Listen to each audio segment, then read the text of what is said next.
Well, I'll take it a little further. Yes, And that please. is, let's look at the principles. Song, of course, is very important. Yin yang, very important. But being in the moment, Yes. non action, non Mm, intention, non mm, attachment, mm. continuity, circularity. So let's look at being in the moment. If you are saying where the hand is supposed to go, you're not in the moment anymore. Right. You are in the future. And you're saying where you're looking for where that hand is supposed to go. You're attached. That's not non-attachment. You're attached to the idea. You're it's not non-action anymore because you're making it happen.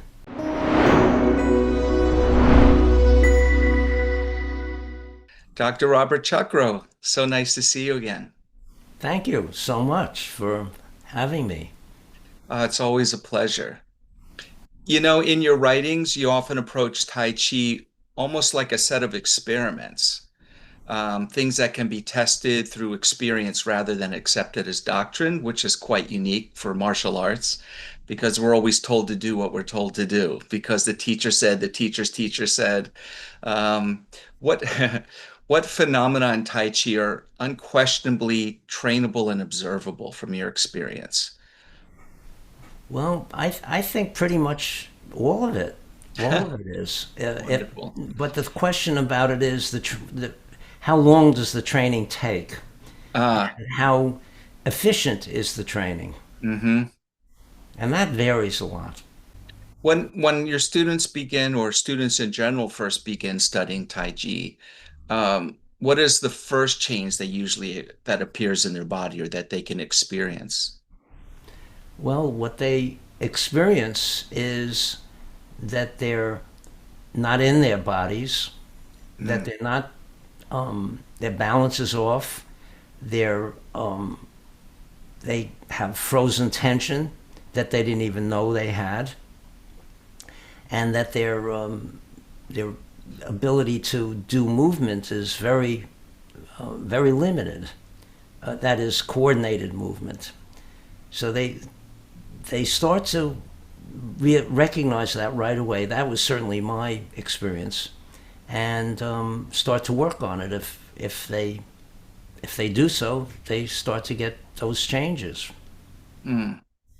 You know, as a physicist, you're used to seeing things differently than regular, I was going to say normal folk, right? Than others. You know, most martial art teachers, especially ones that don't have a background in anatomy, physiology, physics, any of the sciences, they're just kind of like this hand goes here, this one goes here, make sure it's shoulder height, and they're good. But there's a lot more in that you're seeing when you're looking at someone, um, that you can see a different structure, not only because of your science background, but your decades of training, right? I mean, there's a breath, there's a song or a relaxed or lack of being relaxed, right? It's not just that the shoulders are here, but one's up higher than the other. There's a lot to be done in Tai Chi, I feel like. The the science part of it just augments. It's a tool that I use to augment my understanding, which I did get from studying with not only martial arts teachers but movement teachers and spiritual teachers. So the, the what I was taught, or without realizing it, but what I learned from when I studied with kinetic awareness with Elaine Summers and studied ninjutsu with Kevin Harrington, what I learned is to be able to get into another person's body and Mm, feel what they're feeling and know what they are going to do and know how they're doing it and why they're doing it and also their state of mind. All of those things came from studying movement arts. And the physics is more of a modality for being able to try to understand things a little more deeply. mm. It's not the top level, it's the deep level uh, of the process more. Yeah, it's Yeah. and I don't look at things totally in terms of physics or science. It's just a way of thinking that leads me into certain domains Hmm. that I might not otherwise have gotten into, and I see that others haven't. Mm. What do you find are the aspects of Tai Chi development that take the longest to emerge? Well, Song is the one I think that most people think they have, they don't have, and Nei Jin, which is expansive strength. Right. So for our listeners who may not know, could you define Song and Neijin? Well, Yeah, good there luck. are so many definitions that I've heard. Yes. Some people say it just means relax, especially people who are familiar with the character because they're Chinese. They say all it means is relax. But that's the everyday meaning to somebody who's native Chinese. It's not necessarily the meaning that was used in Tai Chi hundreds of years ago. Right. And other people will say, even some people who are Chinese and understand, very scholarly, they'll say, well, it means relax, but it doesn't mean totally because you need to have the structure. Hmm. The character for Song is has two parts: a pine tree with a strong trunk and the branches hanging down, which suggests giving into gravity, and hair above it, which has no strength. So it has the idea of releasing, releasing, but maybe not totally.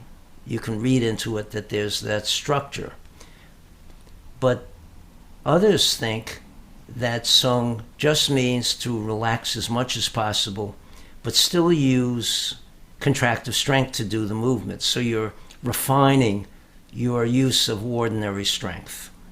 And I think that that's incorrect. For me, from my definition for myself is Sung is the complete release of contractive strength. Mm. The problem with that is that if you release contractive strength totally, you can't even move Right. unless there's another kind of strength. And I believe there is. We'll get to that. Okay. But I think you already hinted when you said expansive strength. Yes. But I Yes. want to get into that in more detail in a little bit after some more foundational things. Um, but I think we've already hit the next question I was going to ask you is what do many practitioners think they've developed, but they actually haven't? And I'm thinking the answer is song. Yeah. Sung is just one element. The other element is the expansive strength. And people think that they have that, but they don't. Yeah, A lot of people, or they don't really own it completely. They may have it under certain conditions and not really know the difference between contraction and expansion. right, right. Well, that's certainly something that I've learned from you, is that I hadn't thought about it in those terms before. Um, and then you explained it nicely to me, and over several times of hearing it, it started clicking in. So I'm very grateful, and I think people should really think about it a little more. And your books are very insightful. I love the book on the Tai Chi experiments. I mean, I've got pages underlined and book dog-eared and everything else. Just thinking of that book for a moment, there's so many great experiments to do with Tai Chi. I'm wondering if there's something that is in there that would be simple to explain or show that a viewer could take away from the early part of this talk, something that would help verify their Tai Chi objectively by doing an experiment on themselves. Okay. The one that I like a lot is breathing. And my view is that if breathing is natural and is correct, which for a lot of people it's not, they're using only parts of their breathing apparatus and they're not always using it correctly. But the idea is the lower abdomen is the biggest part of natural breathing. And so you can contract the lower abdomen by pulling it in and squeezing inward, which is not a bad thing to do. It's every part of the body should be able to move through its full range in all the ways it can. But instead of pulling it in, letting it release, and then expanding it out as you breathe in. So as you take a breath in, if you feel the lower abdomen, you can feel the difference between contracting and expanding. And everyone should be able to expand their lower abdomen because that's a basic thing in breathing. And the difference between contraction and expansion or extension is what I think is the most important to know. And Until babies you know, breathe with their bellies. sorry? Babies breathe with their bellies. Yes, And yes. that's the most natural because they haven't had so much stress, just the stress of childbirth, but they haven't had the stresses of life and people telling them to sit a certain way and suck in your gut because you're looking like you're gaining weight and all these things that change our our understanding of our body and our Yes. relationship with it. And the same thing with the rib cage. When you Mhm. breathe in, you're expanding your rib cage. You can expand it or you can squeeze it in, pull your ribs in. And right there is a difference between the two. Yawning is another one. And when people yawn, they're opening up the breathing apparatus. And they are expanding their, what is it, the windpipe. They're expanding that whole area in there. Mhm. And the thing about it is that breathing is something that we do more than anything else, and it's the most important thing that we do. We can go without food for maybe a month, maybe even be better off for it. We can go without water, maybe a day or so, depending on the weather. But air, we can't go more than several minutes without that. Yeah. So breathing is very important, and the to me, we are endowed with a way of breathing that involves expansion because it's much more efficient than contraction. Now, Mhm. we can also use contraction, and I think people do, but it's not the same. Yeah. You know, um, the diaphragm isn't being fully used when we breathe, I find for most people, just looking at them. Because without that rib cage expansion, the diaphragm isn't really helping to do its job. Now, let me ask you, if your stomach breathing, right, or belly breathing for your lower abs, and that's expanding, do we want, from your experience, that to expand first and then the ribs to expand? Or you doing like the ribs and then the lower abdomen? Both, Or I think, at the same simultaneously? simultaneous. And I think you Okay. said that diaphragm without the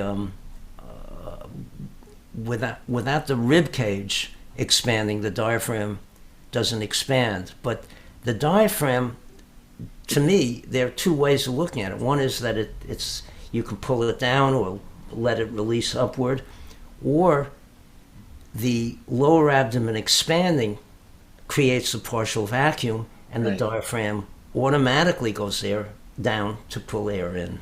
Mm-hmm. So it is partly from the ribs. The diaphragm, as the ribs expand, the diaphragm goes down, but the bigger action is the expansion of the lower abdomen. Right. But So there's so when, many ways. Just one more thing. yes, There's sir. so many ways of breathing. You can't say which should go first or what. Yeah. This is the way you do this or that. But at least using those things and recognizing them. Yeah. Yeah. I was just going to mention that most people, when they hear the word belly breathing or lower abs breathing, they think, well, that's impossible. You can't breathe with your stomach.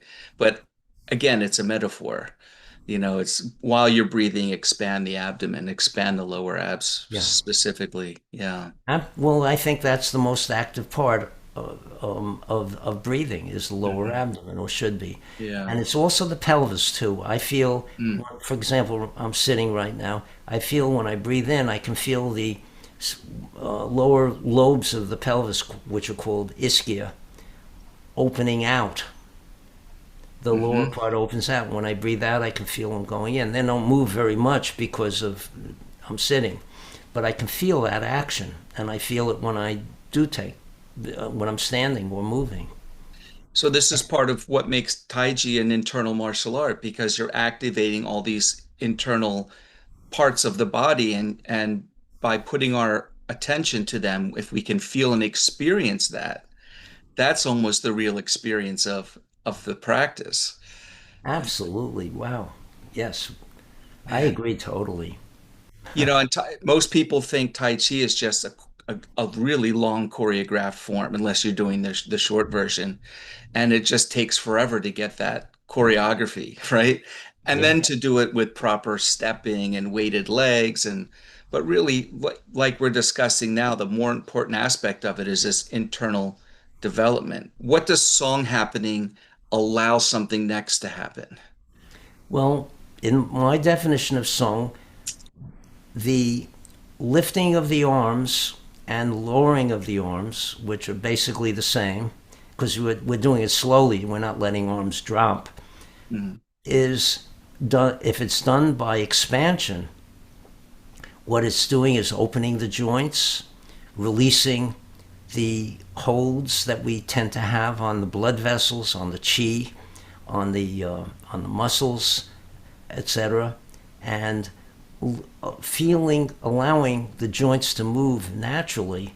And it's an extremely exhilarating feeling because, see, a lot of the Taoist thinking is to learn to study nature and to be recognize that we're microcosms of nature. And so when the more we can allow nature to have its play in the body as we move, the more we're experiencing nature directly, not as like if we're watching, let's say, a baseball game, and you may have this feeling of exhilaration, but you're an observer. You're observing it, and it's coming in through your eyes and your ears, and maybe other senses, but it's not coming in directly. You're not experiencing it directly, which is also the goal of meditation. So it puts you into a totally different state. And when you can feel the body moving in the natural way it does, so an arm will start its movement, and as the body moves, the arm will have its own timing of the movement instead of choreographing it. Big difference, very big difference, and that is very exhilarating. Very, I feel, good for the body, extremely good for the body. It's an inner massage of the body. It's the way animals move. But I don't want to exclude the idea that people who are not doing that are not getting are getting benefits. They're getting benefits. So even though they're not on that level of experiencing Tai Chi, they're still strengthening the legs, learning to relax, improving their coordination, powers of observation, etc., etc. yeah. So they're definitely getting something out of it, no question about it. But they're different levels. Yeah. But One of the base things I had read studies on in the early 2000s was Tai Chi is very good for seniors because it helps with bone build, strengthen bone density for yes, people who have osteopenia or pre-osteoporosis. well, all movement is good, and especially for the joints, because Mm, we have an opening and closing movement in Tai Chi of the leg, of the knee opening out and then closing in. mm, The a very good example is single whip, where it closes and opens, and the that movement is not something we get in our daily lives.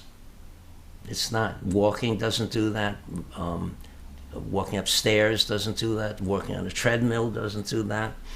Um, it's only something that we get from Tai Chi. Maybe there's certain other sports that have that, but certainly right. Tai Chi does.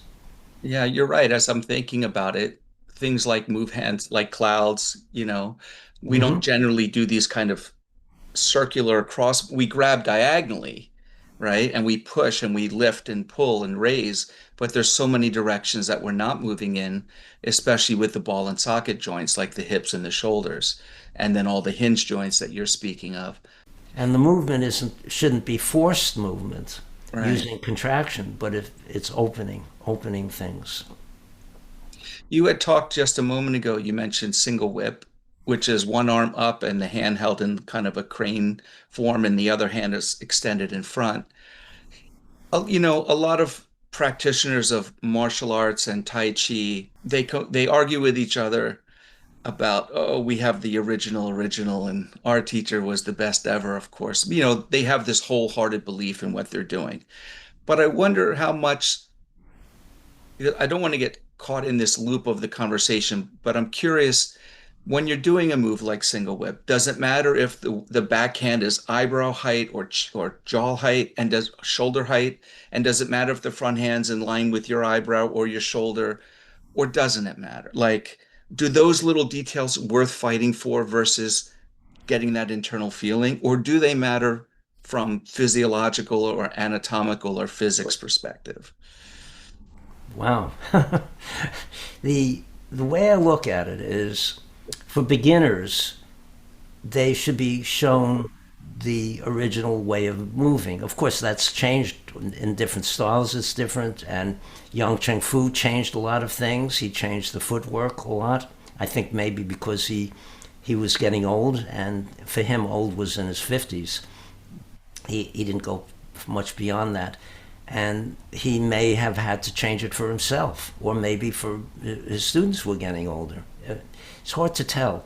But the way I look at it is I want the move to tell me how to do it based Mhm. on the principles, based on that. So, for example, if I'm doing um, white crane, I don't say I have to lift this hand this high.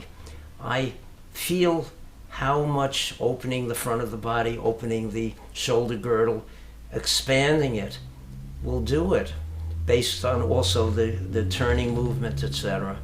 And I want to know the limit of that Mm. because that's very important. As soon as I go beyond the limit, I'm bossing my body around. And so I'm not doing this for self-defense. Right. I'm doing it for even though I've been exposed to the self-defense. To me, the self-defense is just a way of testing whether you understand it, if it fits or not.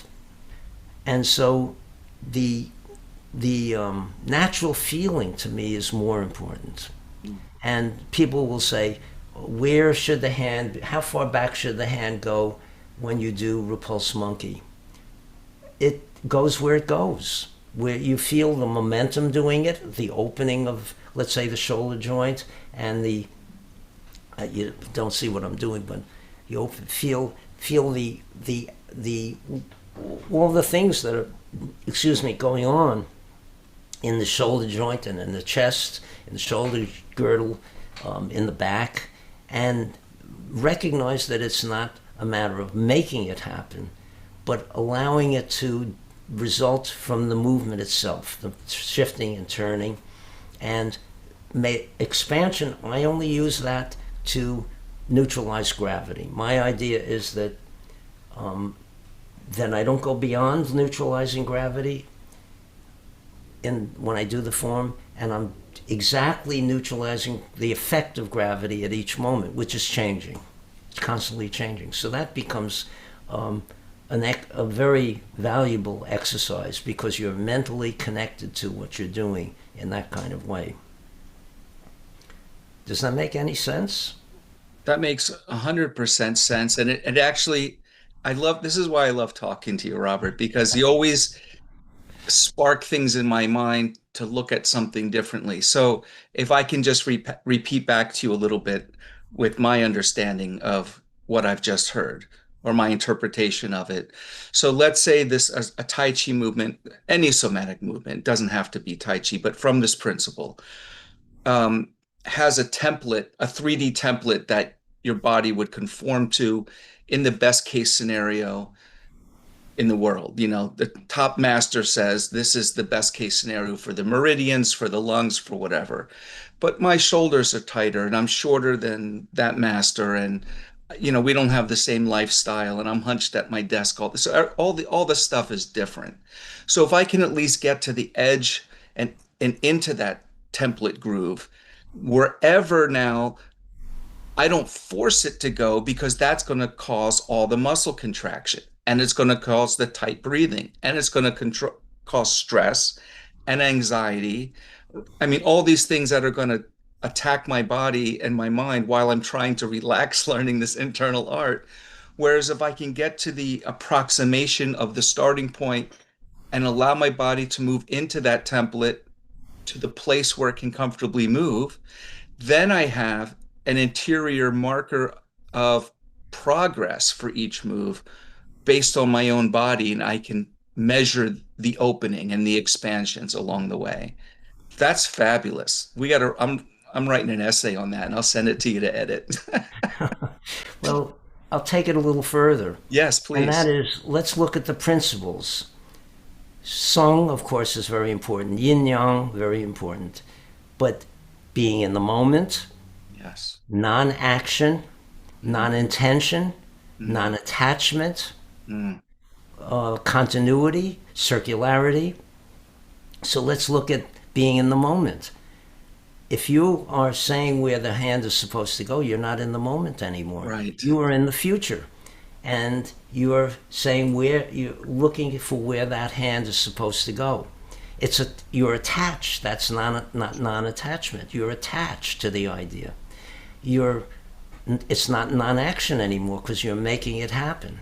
Mm, And to me, non-action is letting as much as possible nature do it. Now, nature are the laws of biology, the laws of physics, the laws of psychology, all of these things. And what I see is a lack of continuity, a lack of timing. When people have an idea of where their hands are supposed to, they're reaching, and when you're in the future that way, you're now going to be in the past. You're not going to be yes. in the present because the present goes by, and now you're in the past. So being in the present means observing everything that's important to observe or appropriate to observe at each moment. So you're more of an observer in this. You're Right. not doing anything with your conscious mind, which is saying where you should be going, what you should be doing. You already know that. Your subconscious mind already knows that, the framework of the form. You're just observing it happen and feeling it happen naturally. What a difference that makes. That's tremendous. And no, but that's another thing that I had learned from you in one of your talks is about not thinking where you need to go next because you're out of the moment. I mean, that's just meditation, right? I mean, that's just right there on basic teachings of these mind body somatic practices or meditative practices. And I started looking at uh, YouTube videos of different people just randomly doing Tai Chi, Qigong, martial arts. Gymnastics was a great one because those skills were flipping and Amazing. yeah. And I could see then when someone's like, okay, I got to do this move, and I have to turn left, and they're looking, and they're already left before this move is finished. So they're never in the moment tracking. They're almost there. Now they're over here. Now they're catching up, but they're already over to the next one to get through. And you wonder why the performance isn't as good as the one who is centered and in their body. And like you said, the body is carrying them because it's taking over on its own. Yeah, and the same thing with dance too. You see that in Yes. dance where they're looking at things and looking at other dancers, and then there's some that you just see they're moving so naturally and beautifully. Fred Astaire was one. Yeah. Oh Yeah. yeah. Michael Jackson, you know. Yeah. Oh yeah. But certainly, certainly. Yeah. But I just as a comment back though, I think it takes a certain amount of, I mean, you're talking master level or high level practitioner level achievements here, because and a good teacher who can notice these things and impart them to the student. Because when you're worried about the choreography as a beginner, it's hard to think of anything else than raise, lower, turn, extend forward. But once that gets done, I think the teacher should say, stick on part one of the form. Now let's get into the body. Now let's get into the breathing and then the expansions. Maybe get a tight section one or just do the short form, you know, instead of trying to go all 108 long, movements and it's all just mediocre. Um, I agree. And each, the way I see it is each move is like when I studied physics, a homework, one of the homework problems at the end of the mm, chapter, can you apply the principles? right. And if you reach the point where you can't, it means you have to go back and do see how the principles will apply to this new situation. Yeah. And there are variations and there are little changes that are made in these moves. If you really pay attention to it, you see that a move will have, you do a certain move like roll back and press, and then that's the same move in strike with shoulder, and it's the same move as in repulse monkey or brush knee or carry tiger to mountain or even the punch. Mhm. There are these moves that are very similar, but in one case the foot you'll be stepping back, or in another case you'll be stepping forward, or maybe not, just shifting and turning. And it's all these variations of the form, and I feel that some of that was lost. A good amount of that was lost in the way it develops. The geniuses did this. That was lost in the shortened forms. And I'm not talking about Cheng Man-ch'ing's form, because Right. that's the form I do. I also do the long form, but I go back to Cheng Man-ch'ing's form, but I don't do it the way I was taught. I mean, Right. which I call paint by numbers style. Right.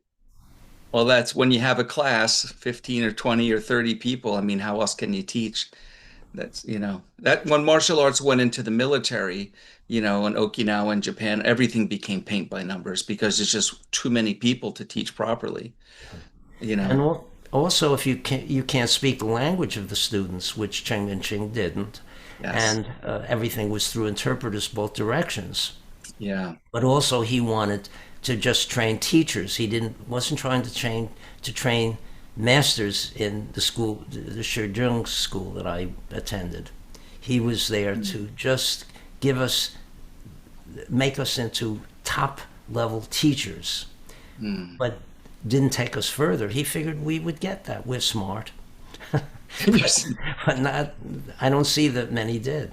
You have to be somatically smart, not just smart. And study with new teachers. Study Right. with new teachers. Once the Right. teacher dies, it's hard to study with them. Yeah. Well, for some, yeah. Well, true, you can, but I know. not on a weekly Not basis. on a regular basis. Uh, I want to get back to expansive strength. Sure. And if we look at the opening move in the set, if you could show that using contractive strength and then show us with expansive strength and kind of walk us through the difference of how you move because it's a different muscle group or a different joint movement or something that's causing that to be expansive. Well, should I just say what the difference is? What expansive strength is first? Sure. Yeah. See, contractive strength is muscles contracting. I'll use the biceps as an example. The biceps contracts, and the tendon is very close to the fulcrum of this, really a lever, and a small amount of contraction moves the arm a lot. It's like a factor of 15. Mm, But at the same time, if you're going against gravity or lifting something heavier, you now are exerting in the muscle 15 times the strength that you're exerting on the object, or on mm, just the forearm in this case. So that means that binds the joints, cuts off chi, cuts off blood flow, restricts movement. Natural movement goes out the window and has to be choreographed. It also lowers your sensitivity because the more strength you're using, the less sensitive you are. That's a principle in psychology called Weber's law, Weber. The the ability to be precise is lost because a tiny movement of the muscle gives a huge movement of the hand. So you can't be precise. You can't be. There isn't a continuous movement. So all those basic things in Tai Chi go out the window. Expansion, in my view, and I can't prove this, but it's my working hypothesis, that instead of sending electricity through the nerves to the muscle units, the sarcomeres of the muscles, to have them contract, you're sending that same electricity to just the water in the body, sending it all over the place in the water. And the water now expands and becomes sort of rubbery and has a consistency that enables you to exert strength. So that is the difference, and that can be that takes a lot less energy because it's just an electrical. The electricity takes energy in both cases, but this is just a property of water now, not something that requires more energy to move. And it allows free movement. The joints are loose. Rooting is better because if you do exert force on an external object and you're contracting muscles, you're pulling. It has to be some muscle that's doing the pulling. That's what muscles do when they contract, which means the counterforce, which would be in your feet, is now being pulled out of the ground. You're pulling yourself out of the ground. Whereas expansion, the counterforce will be into the ground. By the way, Cheng Man-ch'ing wrote about this. He actually had something about this that was very, very beautifully written in my mind. But he talked about it very carefully, and he also talked about other things that are very different from what he taught. Yeah. Well, like you said, he was trying to create teachers and spread the art, Yes. and rather than masters, right? So that, When and he he saw didn't. the difference, when he saw the interest in it and the number of students and the level of the students' interest and perseverance and patience, he came. I know he came to that conclusion. It's clear to me. Yeah. Now he had 10 disciples. Now these disciples are very different. They can do things that I don't think any of his New York City students do. Could you demonstrate for us a movement, Okay. a movement of your choice? It doesn't have to be the Oh, opening I'll do movement. anything. So what I see people doing is saying to themselves, the arms have to go up, and there's a pulling. They're pulling it up. They're doing this, and then they're trying to relax. But then there's a point where I know that's the limit, and they're going beyond and up, and then pulling. They're pulling all the time. So the hands coming up are not, instead of the arms coming up to wherever is the limit, now the hands have to extend from the insides of the arm and the palms rather than being pulled up by the muscles on the outside of the arm, or the top of the arm in this case, and feeling that limit. And Yang Cheng Fu said that this was one of the most important exercises for experiencing Nei Jin. He just said Jin because they shortened it, and I call it expansive strength. And then lowering. So my shoulder just jumped. My shoulder joint has a problem. So now I'm expanding even more so into the heels of the hands. So when I do ward off left, I'm not doing this. See, I'm just pulling my hand over and saying to myself, I know I have to hold a ball. To me, the ball is just a Kodak moment. So it just moves more naturally. Okay? And now the momentum opens the shoulder because I'm supporting it with Nei Jin. I'm not holding it up by contracting all these muscles, which binds the joint, and letting it open and come over. See? So the horizontal component of the motion is up to the laws of nature. I'm not pulling back and pushing forward.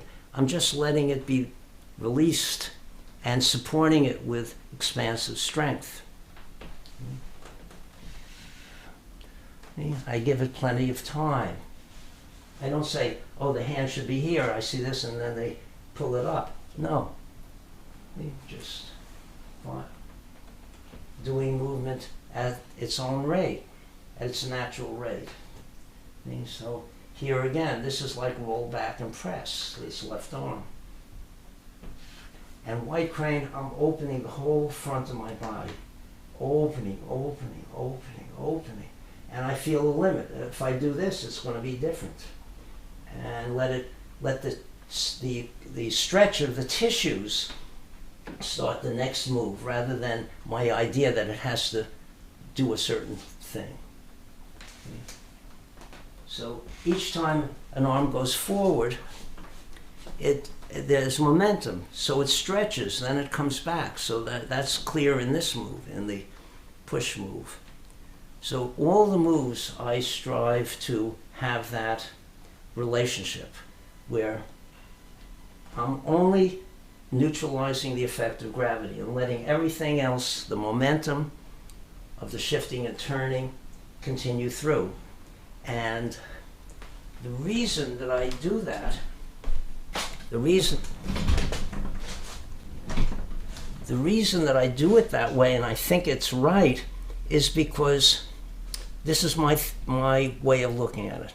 These guys who were martial artists wanted to have a solo exercise that they could do slowly, so that they could experience and master and refine what they do fast. The striking and the neutralization. Now the striking, if you're using contractive strength, you're just making it happen. The striking has to be very loose. It's just internal spiraling and shooting the arm out. It's not making that path, that trajectory happen. So the movement, when you do it slowly, if you're using ordinary strength, it's not going to work. So they had to use a different kind of strength so that everything would have its neutral, natural movement, and they could feel all the stages of that movement and experience it without doing it fast. The same thing with people who play instruments. They do it very slowly. Pianists, violinists. I was listening to an interview of Isaac Perlman. He said the main thing is you have to practice slowly.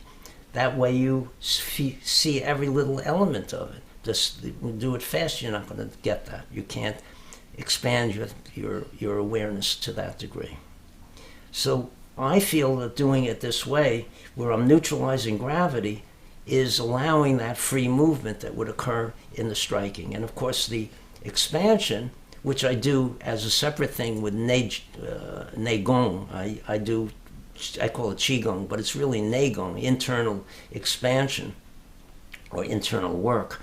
And I up it so that people push on my arm and I'm relaxed. I'm not contracting muscles at all. They feel like they're pushing on a wall. And I'm doing that because the feeling of the electricity, now when you do it to a higher level of force, the electricity is so amazing in your body. And it just, your whole body becomes just saturated with this electrical energy, which is really helpful, good for the cells, and it develops this expansive strength. But in the form, I'm using very little of it. Does that make any sense? It does. One thing I noticed in your movement is that your waist or your torso is moving first, and that's leading the limb, and then your waist and torso moves again, which then pulls the limb, rather than them being together, or the hands go and pull the torso or waist to turn. So that was very, very nice to see. And Cheng Man-ch'ing actually talked about that. I sort of saw myself doing that and thought about it and realized it was something in physics, that there's a certain timing that maximizes the transfer of motion in an inanimate object or system, and it's been studied very widely, and it's not recently. It's very well known, and I've studied it and I've taught it. in physics, and I realized that that would inform me on being able to explain it better to myself and others. And it's called dong, dang, move, swing. And Cheng Man-ch'ing wrote about it in two places. And in one of the books, the editor of the book said, "We don't see this in any other writings. Cheng Man-ch'ing is the only one to talk about it." And he described it very, very nicely in two places. I'm still a little confused, and I know it's something you have to feel. So that's why people need a good teacher. So if I'm raising my arms, how do I know, aside from my bicep contracting, if I'm using, I mean, intellectually, I understand and can see when you say you're lifting, so you're contracting to lift, versus like maybe it's floating on water and that's lifting it. I, so what something has to contract somewhere to move something, does it not, or no? No, I don't think Okay. so. It can expand, and that's the celebrated thing that they talk about, Neijin, to develop Neijin. Yeah. And Yang Cheng Fu talked about it, and he said how he can control other people.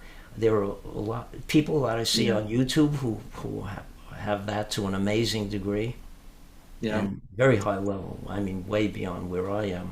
If I think of the body being like a balloon and water is moving through it, and we're mostly water, in our body, and water conducts electricity, and we're bioelectric things, and chi is like electricity, in some definitions, I can see how an expanding balloon, I mean, they put these under cars to lift them and under heavy things to lift, where nothing's being pulled on the car, it's just expanding, or an air pump, right? The pressure is expanding outward.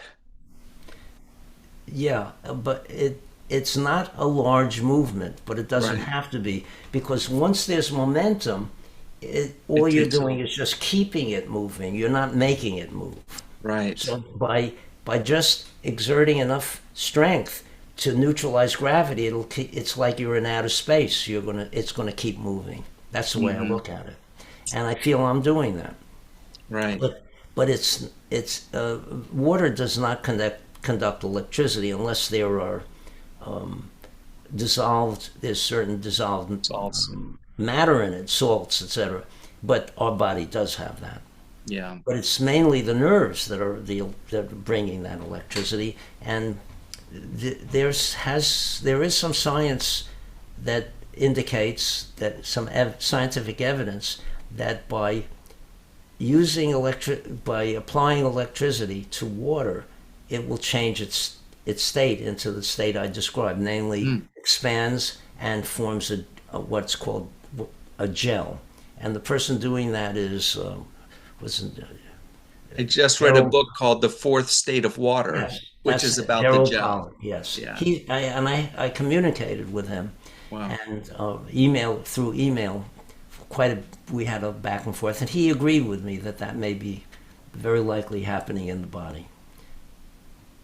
But Mm. he's doing experiments on that.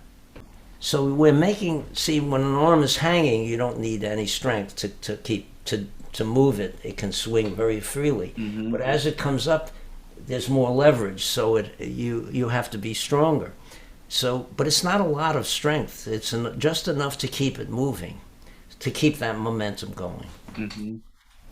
And the it's not that the whole movement is caused by the expansion. It's that the expansion is following the movement. The movement is doing it. You're just using expansion to nullify the effect of gravity, or neutralize is a better word, the effect of Right. gravity, which is constantly changing. Hmm. That's my best way of explaining it, and it's what I feel that I'm doing. Well, I think it's a great definition of it, and I think you've unpacked something that's been a mystery to many because it's not spelled out in the classics, in the Tai Chi classics, and so forth. So, No, it's and it's referred to, but it's not. The body is so delicately poised that the addition of a feather will be felt for its weight. If a fly alights, it'll set the whole body into motion. I mean, that describes it pretty nicely, I think. Nicely, but intangibly for most of us. Yeah, right. Yeah. So let's I want to talk about chi for a moment. And I know Sure. it's it's one of those trigger words because, people use it to mean all kinds of crazy, mysterious stuff when there's a thousand actual definitions of it depending on what activity you're engaged in and what you're doing, right? But in terms of Tai Chi, what we're talking about in internal arts, um, is it in Chinese medicine, we say it's the motive force of blood, right? So in other words, without the chi, the blood doesn't move, so it's moving the blood, Yeah. right? Yeah, and it's the energy that keeps the heart pumping, and so on and so forth. But in Tai Chi, how is the chi defined, um, and how is chi used within the body for organizing force and the perception of force on the body? Okay, there's a lot there. I agree. Chi has 100 different meanings to different people. It's not something where you look it up in the dictionary in Chinese. And chi could mean a lot of things having to do with different conditions. So it could describe a person's anger, could describe all kinds of things. So here's what they say: Yi, Qi, Li, which is taken to mean the idea of the movement, the intention to do the movement, causes, engages the Qi, and then the Qi does the movement. Well, I don't think the Qi does that. I really don't. But I think that's all they had in those days. They didn't know about electricity. We didn't. It's only recently in history that we know about these things. So what the intention does is activate the electricity through the nerves, and that causes things to happen. So maybe they were feeling electricity. So let's look at that.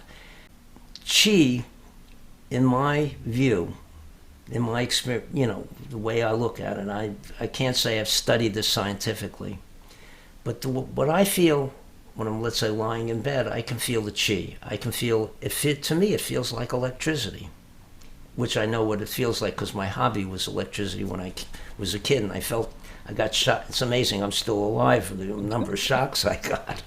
And so what I think is happening is we have something like 37 trillion cells in our bodies. Women, a few, slightly less, but on that order. And so what happens is all these cells are intercommunicating so that their functions can help each other, help the body to stay alive, and help them to do their functions and stay alive. And that communication may be on very levels we don't even know about, but it may also involve electricity, whether that's a byproduct or whether that's the way they communicate, I don't know. And of course, the captain of the ship doesn't even pay attention to that in most cases. Yeah. That's the internal organization of the body, which we have very little clue about. Maybe Chinese medicine understands it a little more. But that feeling can be replicated by using expansive strength.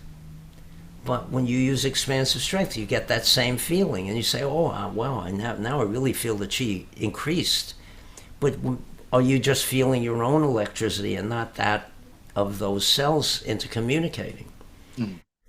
And also, when you move, when you do any movement, or do a jostling of the body, rubbing of the body, a stretching of tissues, all these things create what's called piezoelectricity within the body. They know this.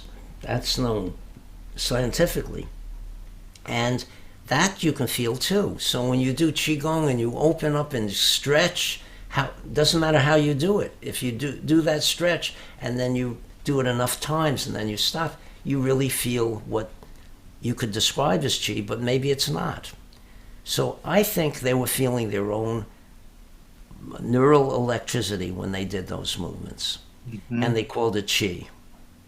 They knew about chi for a long, long time from doing meditation and doing different things, and they were very connected to nature and their own bodies.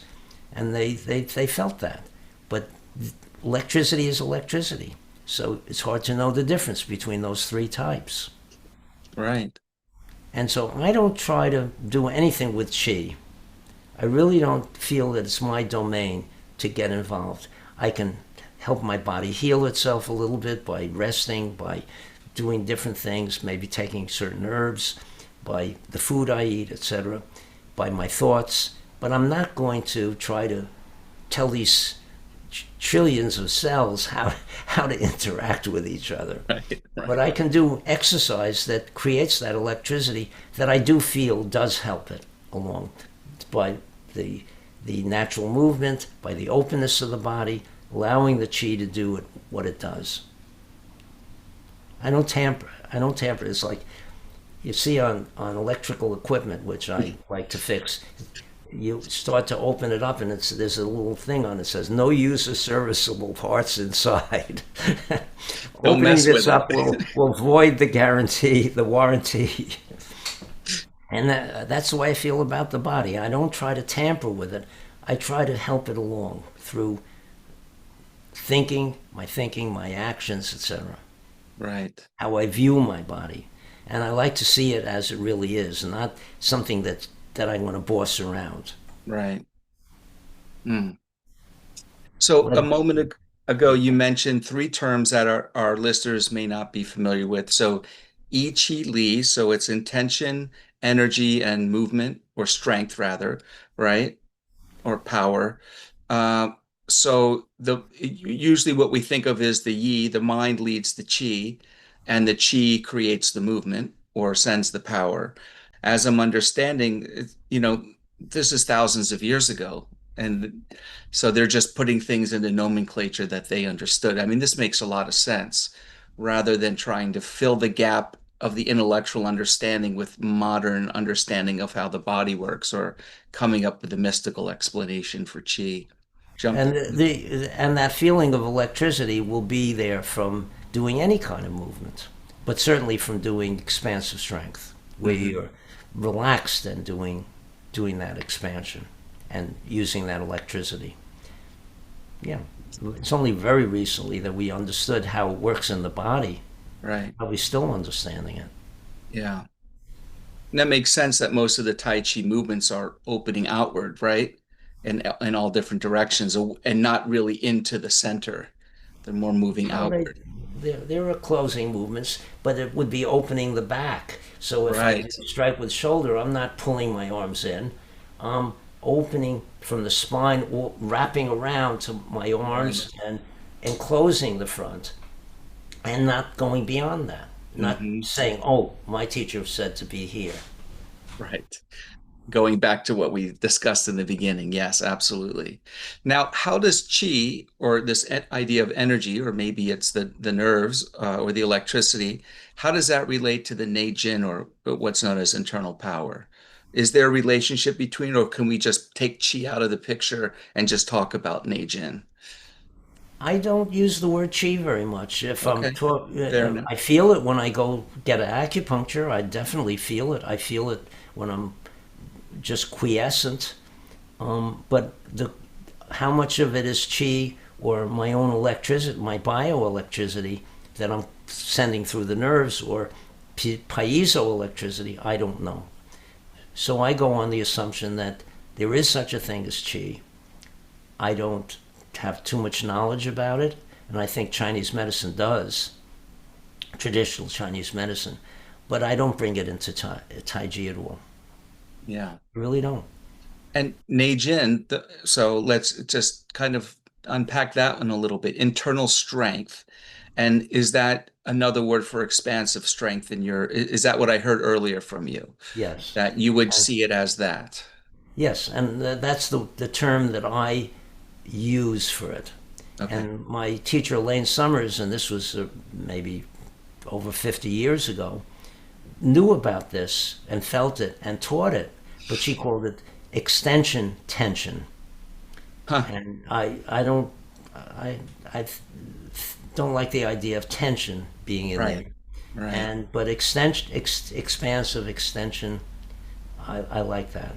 She wanted me to be the one who would say what's really going on physiologically, Mm. and wanted me to get a PhD in physiology, and I wasn't going to do that. But I think I have made some progress in coming up with something that other people should, I hope, take further.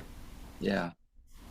I was laughing because I just thought, what a great way to improve your knowledge. Have each of your students get a PhD in different topics, physiology, anatomy, biochemistry, you know. Don't pay for the education, but tell them to go do it. Yeah. My teacher, Harvey Sober, would have farm out his students to different masters and have them be with that master for 10 years and then come back and teach it to him. And then he would reteach it to the student. Right, right. Related to expansive strength and sensitivity is that Tai Chi in two-person training, either in the push hands, Tui Shou, some arts call it Ting Shou or listening hands, right? It's based on this kinetic feeling or neural connection with the partner that becomes more sensitive than I mean than sight. You don't have to look to know what's happening. Is that also an expression of the expansive strength and of the electricity feeling in the body, or is there some symbiosis that's happening? Well, that it is because if you're using contractive strength, the other person will know immediately what you're trying to do. They will know that. And when you use expansive strength, they can't read it. They can't read it because it's so different. And that's why it's called concealed strength. Mm. Concealed. The opponent didn't understand, and I think that was one of the reasons that Tai Chi was such a successful martial art hundreds of years ago. And so and also the touch, when you touch a person in push hands, you have to do it in just the right amount of strength to neutralize, for example. So when the person comes in, and I'm not going to push them away, that's going to help them to, because now I'm using a lot of force, and they'll up their force, and I'll up mine, and the stronger person will win. And that's what you see a lot. Hmm. Instead, it's just the lightest touch, that they call it 4 ounces, and that can lead the opponent way beyond where they would normally go and put them off balance, and then you can take advantage. But what Cheng Man-ch'ing said is the strength of the push is up to me. In other words, you can use as much strength as you want, but hopefully it will be the correct strength. But the neutralization is only a few ounces. And so how do you know you're doing that? If you're using contractive strength, you're not going to feel very much in Right. yourself and in the partner. Because you're flexing and that Yeah, changes the feeling. a Yeah. lot inside your body. 15 times the strength you're exerting is there, plus more to keep your arm from falling down. Can one develop that sensitivity? I guess not just through the form. You need to have a partner to learn it through, correct? Absolutely, yes, yes. You have to be able to test things Right. and have the feedback. So that's why the practice should be cooperative, and I don't see that a lot. Right. You want both parties to achieve the most from every moment of that practice, and not just looking at it from your own point of view of winning. Right. Winning gives you maybe a thrill, an ego boost, and it's very short lived, and you don't have anything to show for it.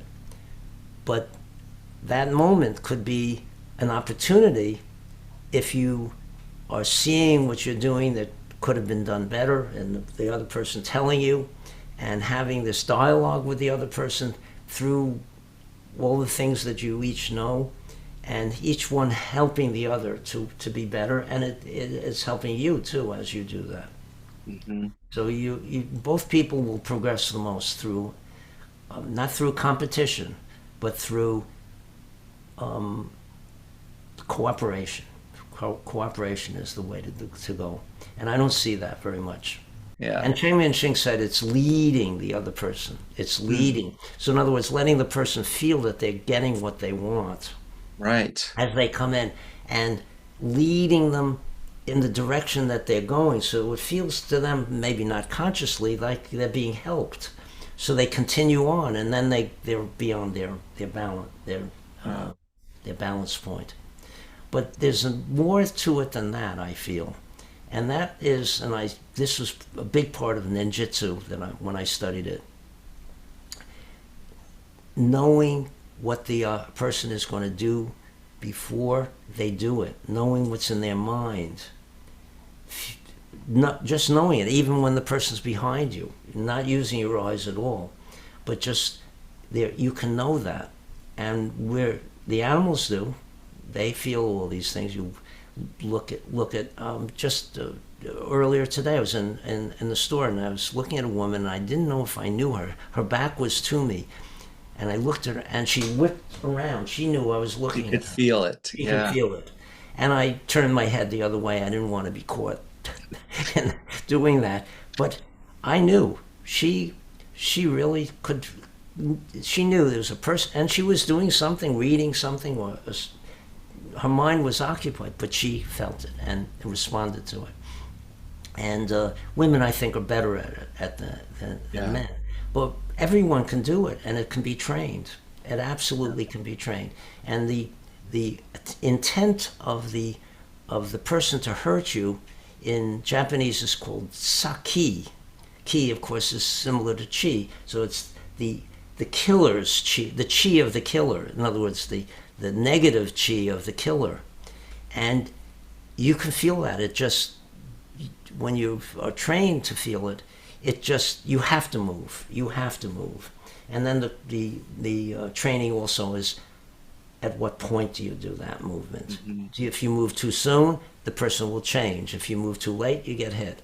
So there's a certain feeling when that person feels like they have you, and you have to learn that, and then that's when your movement starts. Gone. One more thing, and that is I don't hear anybody talking about the elasticity of the tissues. Right. That when you move from a neutral position for of the tissues, there is a stretch which causes a restoring force which moves it back, and that is a big part of the movements in Tai Chi. So Mm. when I go turn and my arm, and I turn and my arm has momentum and it keeps going. It's stretching. That stretch brings it back Oh, instead right. of my The making dong it. and dang. Right. And yes, and the stretch is just as important as the shifting and turning. Hmm. But people don't talk about it. And the thing is to feel it in the body, and to feel the health value of it, Mm. the value to the tissues to have that movements like somebody's doing massage on you. You're not making that happen. Right. Right. So you've been doing Tai Chi since 1979, is that correct? 74. 74. Yeah. Wow. Wait, no, 71. 71. 71. So Yeah, I was 2 years 56 old. years. 56 years. I'm 50, I'll be 57 in 2 months. Oh, So I was a baby when you were starting. This blows my mind when I talk to people like you who are seniors in the art, and with like, I spent 40 something years and I feel like I learned a lot, but you've got another 30, on top of that, that it's like, wow, there's so much more to learn.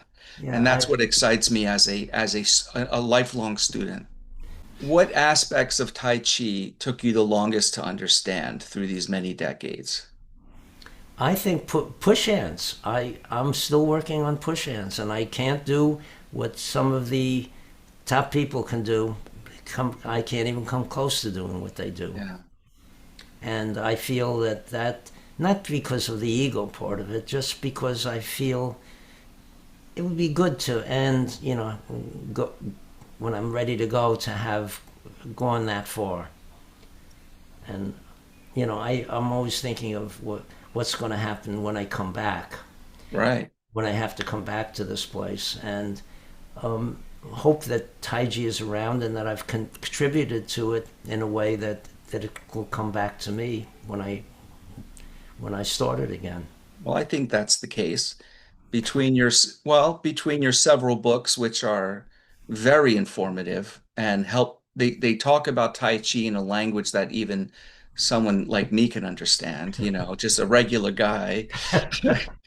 And your YouTube channel, hundreds of videos going into depth on very narrow topics. So you're not just like word salad or idea salad. I mean, they're very focused, each of your videos, and they're just the length that it needs to be to get the point across, and you can just rewatch it. It's like instead of rewinding the VHS tape back in the day, what did Sifu do? Rewind it again. What did his foot do? You give the wisdom there in these short bites that is really Thank I you so much. appreciate. Oh, Yeah. I'm so glad.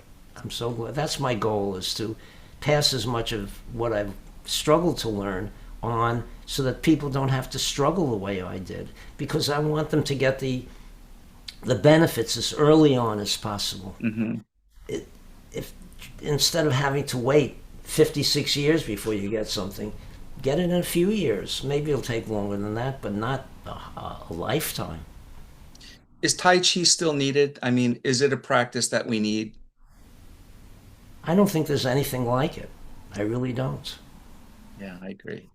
I don't. It's something that great geniuses came up with and gave us, and of course people like Yang Ching Fu and Yang Lu Chan, all of them wanted it to go out to as many people as possible, and Cheng Man-ch'ing succeeded in doing that. He did.